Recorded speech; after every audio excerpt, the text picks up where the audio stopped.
All right, let's dive into a story from the ancient world that honestly plays out like a thriller. It's all about power, desire, and what happens when ambition just completely goes off the rails. We're talking about a king, his absolutely ruthless queen, and one single piece of land, a vineyard that's going to end up costing a man his life and a royal family its entire future. So, as we get into this, I want you to keep one question in the back of your mind. What is the true price of greed? Is it just about what something costs, money or land? Or is it something much, much bigger? Let's find out. Okay, so our story kicks off in the kingdom of Samaria with a guy named King Ahab. Now, right next to his royal palace, there's this beautiful vineyard. It's basically a prime piece of real estate, and it's owned by a man named Naboth. And, you guessed it, the king wants it. Badly. And right from the jump, we see this massive clash of values. For King Ahab, this is just a business deal. He makes what seems like a totally fair offer, right? I'll give you a better vineyard, or hey, I'll just give you cash for it. Simple. But for Naboth, this isn't about business at all. This land is his family's inheritance, a secret trust from God.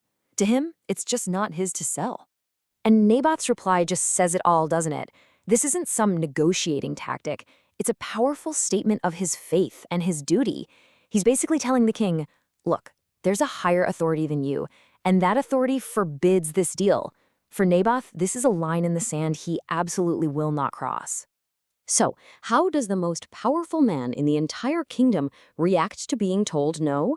Well, not like a king. He reacts like a spoiled kid. He goes home, throws himself on his bed, literally turns his face to the wall and refuses to eat. A powerful king completely undone because he can't get one little vineyard. And that moment of weakness, that's the crack where all the trouble is about to seep in. And this is where Queen Jezebel, Ahab's wife, sweeps into the story. She finds her husband sulking and has absolutely zero patience for it.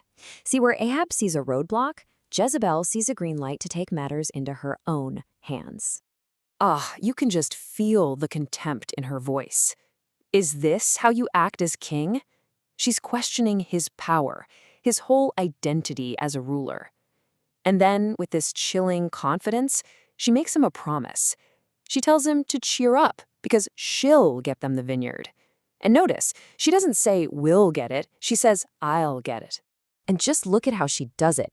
This isn't a simple back alley crime. This is a cold, calculated conspiracy that actually uses the kingdom's own laws and religion as a weapon. She calls for a public fast, to look all holy.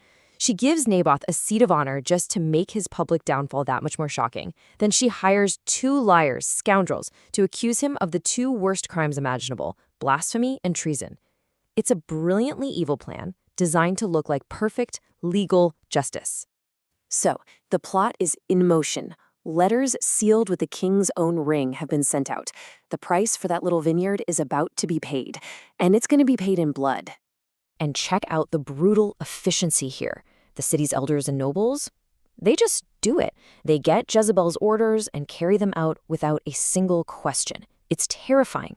One day, Naboth is an honored citizen at a public gathering. By the end of the day, he's a convicted traitor, stoned to death. And the second Ahab hears the news, he doesn't hesitate, he doesn't ask questions, he just gets up and goes to claim his pride.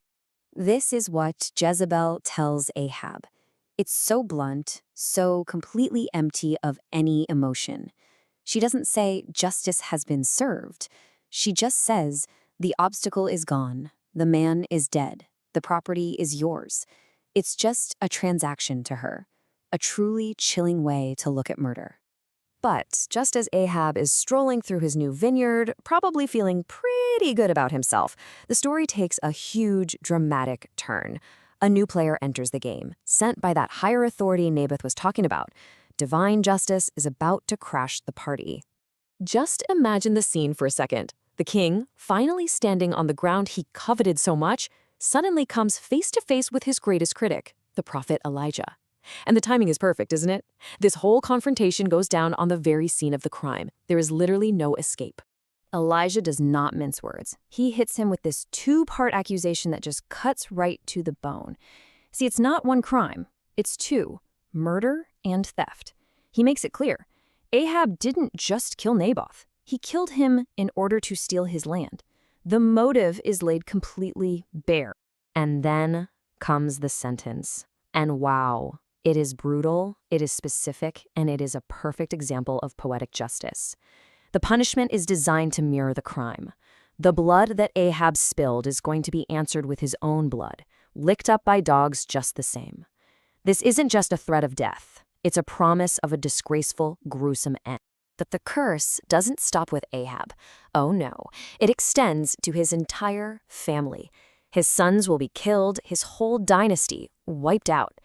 And Jezebel, the mastermind of the whole thing, she gets her own special, gruesome fate, eaten by dogs. The punishment is total. It's designed to completely erase this family from history. Now, after a condemnation that absolute, you'd think that's the end of the story, right? But it takes one last, very unexpected turn. Let's see how King Ahab actually responds to this prophecy of total doom. Instead of getting angry or defiant, Ahab just breaks. He does every single thing you do in that time to show extreme grief and repentance. He tears his royal robes, he puts on rough sackcloth, he refuses to eat, and he just walks around meekly. That sullen, spoiled king sulking on his bed is gone. In his place is a man who is utterly humbled and terrified by what he's done. And this is what's so wild about it. The original text describes Ahab as a man who had literally sold himself to do evil, pushed along by Jezebel, and yet in this one moment, when he's faced with the real consequences, he shows this capacity for genuine remorse that seems almost impossible for a guy like him. And believe it or not, this humility actually has an effect. The divine sentence is changed. Now, it's not canceled. Let's be clear, the price of greed still has to be paid, but it is delayed. Because Ahab humbled himself, the destruction won't happen while he's alive. The consequences of his evil act are instead passed down to his son. And that brings us to the final, lingering question. Ahab's repentance was real enough to delay the disaster, but it couldn't erase it. Naboth was still dead, the crime was still committed. So it leaves us with this really difficult thought to chew on. What's the real relationship between being sorry and facing the consequences? And can any act of repentance truly fix a crime that can never, ever be undone?